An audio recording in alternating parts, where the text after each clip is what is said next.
మీరు ఇంజనీరింగ్ చేశారా? జాబ్స్ కోసం సెర్చ్ చేస్తున్నారా? 3600 మందికి పైగా స్టూడెంట్స్ కి జాబ్స్ వచ్చేలా చేసిన code Gyan 100 days software course లో జాయిన్ అవ్వండి. మీ కెరియర్ ని బిల్డ్ చేసుకోండి.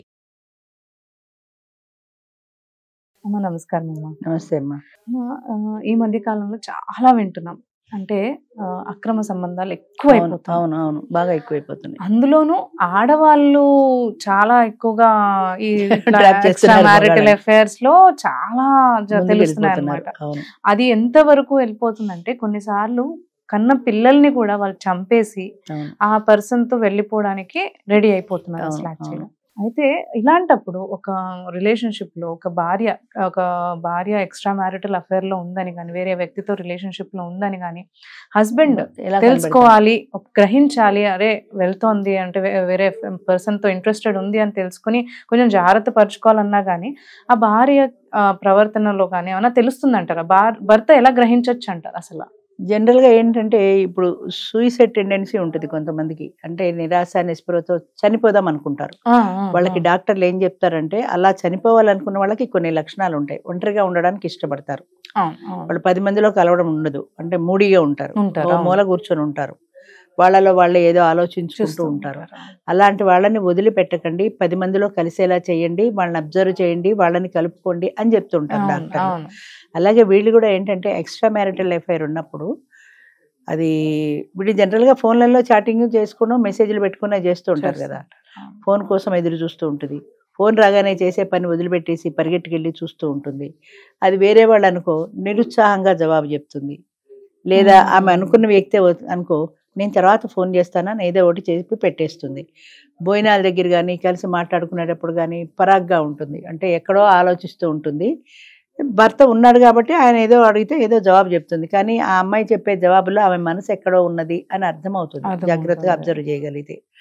ఆమె మాట తీరులో, ఆమె తయారవడంలో, ఎక్కడికైనా వెళ్ళాలన్నప్పుడు బాగా తయారయ్యి స్పెషల్గా తయారవడము, ఈ లక్షణాలన్నీ ఉంటాయి. ఒట్టప్పుడేమో జిడ్డు ముఖం వేసుకుని వెళ్ళాడే మనిషి స్పెషల్గా తయారవుతుందంటే నేను ఆఫీస్కి వెళ్ళాక ఎవరైనా వస్తున్నారా, లేదా ఈమె ఎక్కడికైనా వెళుతోందా అనే డౌట్ వస్తుంది సహజంగా. అలాగా కొన్ని లక్షణాలతో అందరికీ తెలియకపోవచ్చు, కానీ అబ్జర్వ్ చేస్తే అర్థమవుతుంది. ఆ ఉద్దేశంతో మనం అబ్జర్వ్ చేస్తే చాలా మంది ఏం చేస్తారంటే పెళ్ళ వెనకాల ఫోన్లు చెక్ చేస్తుంటారు. కరెక్ట్, అవును, చాలా మంది చేసే పని, ఆడవాళ్ళైనా మగవాళ్ళైనా సరే ఫోన్ చెక్ చేస్తుంటారు. అది ఏమన్నా అమ్మాయికి రాలా మెసేజ్ పెట్టి తర్వాత చేరిపేస్తుంది. నీకేం అర్థం అవుతుంది? కాల్ చేసి కాల్ చేరిపేస్తుంది, నీకు మిస్డ్ కాల్స్ లో కనపడదు ఆ ఫోన్. అంచేత ఆ తెలివితేటలు దానికి కూడా ఉంటాయి, లేదా ఆ తెలివితేటలు వాడికి కూడా ఉంటాయి. అంత తేలిగ్గా కనపడరు వాళ్ళు కూడా. లేదా అమ్మాయి కానీ అబ్బాయిది కానీ ఫోటోలు ఏమన్నా ఉన్నాయా అని చెక్ చేస్తుంటారు జనరల్గా. వీళ్ళిద్దరు కలిసిన ఫోటోలు కానీ, కొంతమంది పొరపాటున వాళ్ళిద్దరు కలిసిన ఫోటోలు తీసుకుంటారు, సెల్ఫీలో తీసుకుంటారు, అవి ఫోన్లో ఉండిపోతాయి. ఈమె చెక్ చేస్తే ఫోన్లో కనపడతాయి అవి, అలాగే ఆయన చెక్ చేస్తే ఆవిడ ఫోన్లో కనపడతాయి. అంచేత వాళ్ళు కూడా జాగ్రత్త పడతారు, చాలా మంది జాగ్రత్త పడి ఫోన్లో లేకుండా చూసుకుంటారు. కొంతమంది చెరిపేయడానికి మనసు ఒప్పదు, అప్పుడప్పుడు చూసుకుంటే ఆనందంగా ఉంటుంది కదా అని అట్టు పెట్టుకుంటే దొరికిపోతారు. అది చూడడం సభ్యత కాదు, ఫోన్లో ఒకరి ఫోన్లో ఒకళ్ళు చూసుకోవడం సభ్యత కాదు, కానీ ఇలాంటి లక్షణాలు ఉంటే తేలిగ్గా తెలిసిపోతుంది. అమ్మాయి వేరే వాళ్ళతో మాట్లాడడం, వీటితో ఫోన్ వచ్చింది అనుకో ఫోన్ తీసుకుని బయటకు వెళ్ళిపోతుంది. చుట్టాలతో మాట్లాడితే నువ్వు ఇక్కడే మాట్లాడతావు కదా, ఫోన్ తీసుకుని దూరంగా వెళ్ళిపోయి మాట్లాడాల్సిన అవసరం ఏముంది? తిరిగి వచ్చేప్పుడు ఆ అమ్మాయి ముఖంలో ఒక కొత్త ఆనందం కనబడుతుంటుంది. అవతల వాడితో మాట్లాడినప్పుడు మామూలుగా ఉంటే చేంజ్ ఏముండదు, అమ్మాయి ముఖంలో ఒక ఫీలింగ్ కనపడుతుంది, అంటే అవతల వ్యక్తితో మాట్లాడిన ఆనందం. ఎవరైనా అడిగితే ఎవరో ఫ్రెండ్లీ అండి అని చెప్తుంది, కానీ ఆ గ్లో తెలిసిపోతుంది ముఖంలో. అంచేత అది అబ్జర్వ్ చేయగలగడం కష్టమే, కానీ అబ్జర్వ్ చేస్తే మాత్రం తేలిగ్గా కనిపెట్టగలుగుతారు. కొంతమంది అనుమానం మొగుళ్ళు ఉంటారు, అది మామూలుగా మాట్లాడినా వాడికి అనుమానమే వస్తుంది. అస్తమానం దాని ఫోన్ చెక్ చేయడం, అది తయారైతే ఏంది స్పెషల్గా తయారయ్యడం, ఇలాంటి సూటిపోటు మాట్లాడడం కూడా చేస్తుంటారు. అంచేత అవి ప్రమాదమే, కానీ వీళ్ళు అబ్జర్వ్ చేయగలిగితే మాత్రం అది ఎక్కడో ఏదో ఎఫ్ఐఆర్ ఉన్నట్టుంది, లేదా ఎవరినో కలుసుకోవడానికి వెళ్తోంది అని అర్థమవుతుంది. ఎక్కడెక్కడో జోక్ కూడా చూశాను, ఒక భార్య అప్పుడప్పుడు భర్తకి ఫోన్ చేస్తూ ఉంటుంది. ఫోన్ చేస్తే అంటే ఎక్కడికైనా వెళ్తున్నాడమ్మా, ఎవరైనా కలుస్తున్నాడమ్మా, లేదే నేను ఇంట్లోనే ఉన్నాను అంటాడు. ఏది ఒకసారి మిక్సీ ఆన్ చేసి చూపించండి అంటుంది. అంటే వాడు మిక్సీ ఆన్ చేస్తాడు, ఓహో ఇంట్లోనే ఉన్నారా అనుకుని ఊరుకుంటుంది.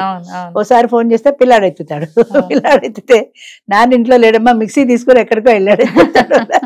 అంటే ఎక్కడ అడిగినా పిల్ల తినిపిస్తూ ఉంటాడు అనమాట. అంచేత అలాంటివి కూడా ఉంటాయి కొన్ని కొన్ని. Correct correct. అంచేత అది చాలా జాగ్రత్తగా చూసుకోవాల్సి ఉంటుంది మెయిన్లీ. అదేంటంటే అమ్మా అసలు ఫస్ట్ ఇలాంటి రిలేషన్ పెట్టుకోవడమే చాలా పెద్ద పొరపాటు. ఒక భర్త ఉన్న తర్వాత కష్టమో సుఖమో వాళ్ళతో జీవితం అనుకోవాలి, వాళ్ళని మలుచుకోవడానికి ప్రయత్నం చేసుకోవాలి. భర్త అయినా భార్య అయినా వాళ్ళతో అనుకూలంగా ఉండడానికి ప్రయత్నం చేసుకోవాలి, తనని తను మార్చుకోవాలి, అవతల వ్యక్తిని మార్చడానికి ప్రయత్నం చేయాలి. అవ్వలేదనుకో నా కర్మ ఇంతే అనుకోవాలి, కానీ ఇక్కడ ఇంది కాబట్టి ఇంకోటి ఎత్తికేసుకుంటా అని అనుకోకూడదు కదా. వాడు మాత్రం ఎన్నాళ్ళు చూస్తాడు, ఓ ఏడాదో 2 ఏళ్ళో చూస్తాడు, బాగుంటుంది. తర్వాత 3వ సంవత్సరం జీవితంలో సర్దుబాటు అనే లక్షణం లేకపోతే ఎవరితోటైనా ప్రపంచంలో గొడవ వస్తుంది, అది ఖాయం.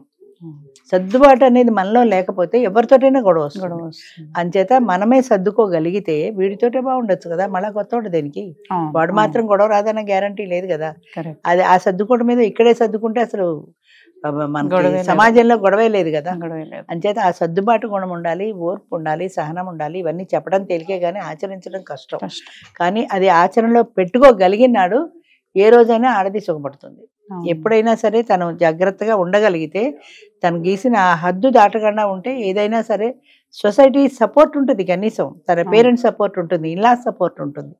ఏదైనా తను పాపం ప్రయత్నం చేసింది, వాడు సరైనవాడు కాదు అని ఇన్లాస్ కూడా అనుకోవచ్చు, నా కొడుకే సరైనవాడు కాదు అని. అంచేత అది సామరస్యంగా పరిష్కారం చేసుకోవాలి. కానీ వీడితో బాగాలేదని వెంటనే ఇంకొకటితో ఎఫ్ఐఆర్ పెట్టుకుని, వాడితో బాగాలేదని ఇంకొకటితో ఎఫ్ఐఆర్ పెట్టుకుని, ఇలా ఎంతమందితో ఎఫ్ఐఆర్ పెట్టుకుంటావు? చీరలు మార్చినట్టు మగాళ్ళని మార్చడం లక్షణం కాదు కదా. అంచేత అది ఎవరు 7 పెళ్లిళ్ళు చేసుకుని మళ్ళీ మొదటి మగుడినే పెళ్లి చేసుకుంది, ఎవరో పేరు గుర్తురావట్లేదు నాకు, హాలీవుడ్ స్టార్, హాలీవుడ్ సెలబ్రిటీ. 7 అక్కడ విడాకులు కామన్ కదా, 7గురిని మార్చింది. 7గురిని మార్చితే మొదటి మొగుడే బెటర్ అనిపించి మళ్ళీ వాడిని పెళ్లి చేసుకుంది. అంచేత అలా విచిత్రమైన ఉంటాయి. ఇంతమందిని మార్చే బదులు ఉన్నవాటితోటే సర్దుకుంటే పోతుంది కదా. అది ఒకప్పుడు సాంప్రదాయం. ఇప్పుడు ఏంటంటే చీరలు మార్చిన తేలిగ్గా ఈ చీర బాగాలేదని ఆ చీర, ఆ చీర బాగాలేదని ఈ చీర, ఈ మొగుడు బాగాలేదని ఆ ఫ్రెండ్ బాగాలేదని ఇంకో బాయ్ ఫ్రెండ్, అలా అయిపోయింది. మీరు అన్నట్టు అడ్జస్ట్మెంట్ చేసుకుంటే ఏదైనా సేమ్. ఎందుకంటే ఇప్పుడు ఈ రిలేషన్ బాగాలేదని నువ్వు బయటకు వచ్చి తర్వాత ఫస్ట్ లో ఇది బాగానే ఉంటది, లాస్ట్ కి వచ్చేసరికి మళ్ళీ అదే గొడవ అడ్జస్ట్ చేసుకుంటే ఒకదానితో ఆగిపోతుంది. అది ఆ అడ్జస్ట్మెంట్ అనేది జనాల్లో ఉండట్లా. అందువల్లనే ఇంకోటి ఏంటంటే క్యారెక్టర్ పట్ల ఎవరికి అంత ఇంపార్టెన్స్ లేదు. అంచేత వీడు కాకపోతే ఇంకొకటితో వెళ్ళిపోదామన్నా కదా, కానీ ఇది తప్పు అన్న ఫీలింగ్ లేదు, ఉండట్లేదు. ఇది తప్పు, ఇది ఈ పని నేను చెయ్యకూడదు అన్న విచక్షణ ఉంటే ఇన్ని తప్పులు జరగవు, ఇంతమంది చెయ్యరు, ఇంతమంది అలా పిల్లల్ని కూడా చంపేసి బయటకు వెళ్ళిపోరు. పిల్లలు మీరు అన్నట్టు పిల్లల కోసము తల్లి ఎంత సాక్రిఫైస్ చేసుకొని ఉండే సిచువేషన్ లో ఉంటది. తిట్టే మొగుళ్ళు ఎంతమంది క్రూరంగా ఉన్నా సరే పిల్లల్ని వదులుకోలేక బాధపడతారు. అలాంటిది పిల్లల్ని చంపడానికి కూడా రెడీ అవుతున్నారు. అదే ఇంతకు మించిన అట్రాక్షన్ అక్కడ ఏముంది? కన్నా పిల్లల కంటే ఏది ఎక్కువ అంటే వాడే ఎక్కువ వీళ్ళకంటే అని అనిపిస్తుంది. అంటే ఆడది అంటే కన్నా తల్లి అంటే ఒక గొప్ప స్థానం ఉంది ఆడదానికి ప్రపంచంలో. మాతృదేవోభవ, పితృదేవోభవ, ఆచార్య దేవోభవ అని తల్లికి ఎవరికి ఇవ్వనంత ఉన్నతమైన స్థానం ఇచ్చారు. దాని పరువు కూడా తీసేస్తున్నారు ఇలా పిల్లల్ని చంపేసి.